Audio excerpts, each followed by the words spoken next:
आज की हमारी हिंदी कहानी सास बहू के रिश्ते पर बनाई गई है। राधा जी एक आम मध्यम वर्गीय परिवार की मुखिया थी। वे अपने बेटे शुभम और बहू मनीषा के साथ रहती थी। एक बेटी सीमा थी जो कि शादी के बाद अमेरिका में बस गई थी। राधा जी के पति की मृत्यु बहुत पहले ही हो चुकी थी। शुभम और मनीषा की शादी को 5 साल हो गए थे, लेकिन अब तक उनकी कोई संतान नहीं थी। राधा जी की बहू मनीषा भी जॉब करती थी, जो कि राधा जी को बिल्कुल भी नहीं सुहाता था। वे जल्द से जल्द दादी बनना चाहती थी, लेकिन मनीषा और शुभम यह अच्छी तरह से जानते थे कि अभी मनीषा का जॉब करना कितना जरूरी था। राधा जी अपने बेटे शुभम से इस बारे में बात करती तो शुभम किसी ना किसी बहाने से बात को टाल देता था, इसलिए वे मनीषा को ही परेशान करने के बहाने ढूंढती रहती थी ताकि वह अपनी जॉब छोड़ दें। और अभी कोरोना काल में तो मानो उनके मन की मुराद ही पूरी हो गई थी। हालांकि वे दिल की बुरी नहीं थी, लेकिन पोते की चाह में वे ना चाहते हुए भी ऐसा कर जाती थी। अपनी हमउम्र सहेलियों को दादी बनते देखकर उनका मन दुखी हो जाता था। उस दिन भी घर में ऐसा ही कुछ हुआ। ऑफिस में काम की वजह से मनीषा देर तक सोती रही और राधा जी को अच्छा खासा मौका मिल गया। ये क्या बहू, अभी तक सो रही हो? पता है सुबह के 10 बज गए हैं। शुभम भी बेचारा कब से उठकर ऑफिस के काम पर लग गया है और तुम हो कि अभी तक सोई पड़ी हो। चलो अब उठकर सबके लिए चाय नाश्ता बना लो। मुझसे कुछ हो नहीं पाता है, वरना मैं तो तुम्हारे भरोसे कभी ना रहती, खुद ही सब कर लेती। सॉरी मां जी, वह देर रात तक काम चलता रहा, इसलिए सुबह सुबह ही सो पाई थी, इसलिए समय का पता ही नहीं चला। आप चलिए, मैं अभी जल्दी से आती हूँ। हाँ हाँ ठीक है, मेरा कुछ नहीं, पर शुभम को देख लो, उसे कुछ चाहिए तो नहीं? कब से उठा है बेचारा। हे भगवान, मुझे जल्दी से ठीक कर दे ताकि मैं ही अपने बेटे का ध्यान रख सकूं। राधा जी ने नाटकीय अंदाज में कहा। राधा जी ने अपनी बहू मनीषा को उठाते हुए कहा। मनीषा ने घड़ी देखी तो वाकई 10 बज गए थे। आज उसकी आंख कैसे नहीं खुली। वह जल्दी जल्दी अपने काम निपटा कर हॉल में आई तो शुभम अपने लैपटॉप के साथ ऑफिस के काम कर रहा था।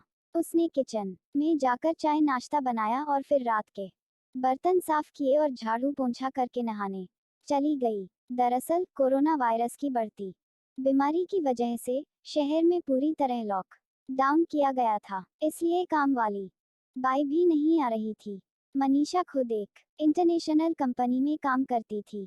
ऑफिस टाइम निश्चित नहीं होता था, अधिकतर उसे रात में देर तक काम करना होता था। कल भी उसका काम देर तक चलता रहा, इसलिए वह देर तक सोती रही। मनीषा नहाकर आई तो देखा कि उसकी सास अपने कमरे में अपनी सहेली से फोन पर बात कर रही थी। बातचीत में अपना नाम सुनकर मनीषा सास की बात सुनने लगी। अरे शारदा, तुम भी अपनी बहू को ज्यादा सर पर मत बैठाओ, बहू को ज्यादा उड़ने दोगी तो कल को अपनी नौकरी के चक्कर में वह तुम्हें ही घर की नौकरानी बनाकर छोड़ेगी। मैं तो भाई शुरू से ही मनीषा के नौकरी करने के खिलाफ थी। अब करे नौकरी शौक से, पर साथ साथ घर के काम भी करें। मैं तो बदन दर्द का बहाना बनाकर बैठ जाती हूँ, नहीं तो सारे काम का बोझ मेरे सिर पर आ गिरता। मैं कोई मुफ्त की नौकरानी थोड़े ही हूँ। मैं तो कहती हूँ तुम भी यही किया करो। सास की बात सुनकर मनीषा की आंखों में आंसू आ गए। वह जिस सास को बीमार समझकर उनकी दिन रात सेवा करती है, उन्हें एक ग्लास तक उठाने नहीं देती है, सारा दिन घर का और रात को ऑफिस का काम करके थकान से चूर होकर भी उफ तक नहीं करती, उसका यह फल मिला है उसे। माना वे मेरी नौकरी के खिलाफ है, मगर यदि घर की किश्त नहीं होती तो वह भी कभी नौकरी नहीं करती। शुभम का बोझ कम करने के लिए ही तो वह नौकरी कर रही थी। खैर, अभी के मुश्किल समय में वह सास से किसी भी बात पर बहस नहीं करना चाहती थी जिससे घर का माहौल खराब हो, इसलिए वह उनकी बात को नजरअंदाज करके वहां से चली गई। लेकिन उसकी नजरों में राधा जी की इज्जत जरूर कम हो गई थी। दूसरे दिन सुबह सुबह राधा जी की बेटी सीमा का अमेरिका से फोन आ गया। सीमा की सास उसके पास अमेरिका आई हुई थी। आदत के अनुसार राधा जी ने जैसे ही सीमा की सास की बुराई करनी चाहिए, वैसे ही सीमा ने उन्हें डपट दिया। माँ, आप बिल्कुल भी मां जी के बारे में अनाप शनाप नहीं बोलेगी। पता है आपके चक्कर में आकर मैंने उनके साथ कितना बुरा व्यवहार किया था, लेकिन आज मुझे उनकी कीमत पता चल गई है। तुम तो उनके यहाँ पर आने के कितने खिलाफ थी, मगर आज अगर वे यहाँ नहीं होती ना माँ, तो ना जाने हमारा क्या हाल होता। तुम्हें तो पता ही है कि मेरा नौकरी करना कितना जरूरी है। कोरोना ने यहाँ भी ऐसा कहर ढाया है कि घर से ही सब करना पड़ रहा है। किट्टू का बेबी केयर सेंटर भी बंद है।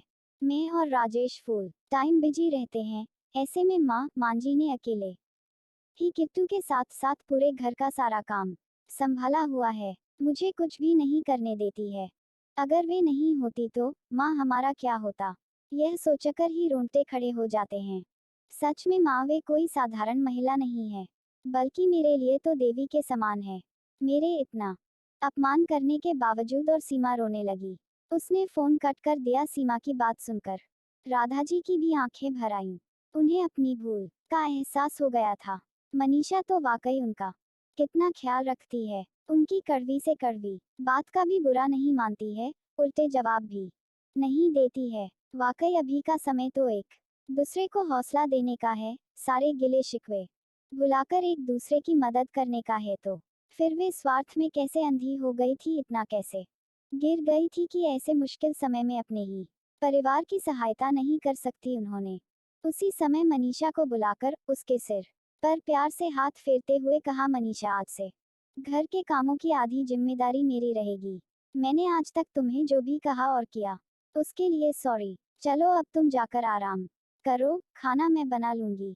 इधर सास का बदला हुआ रूप देखकर मनीषा की भी आंखों में खुशी के आंसू आ गए और अपनी सास के प्रति उसके मन में फिर से पहले वाला सम्मान वापस आ गया था।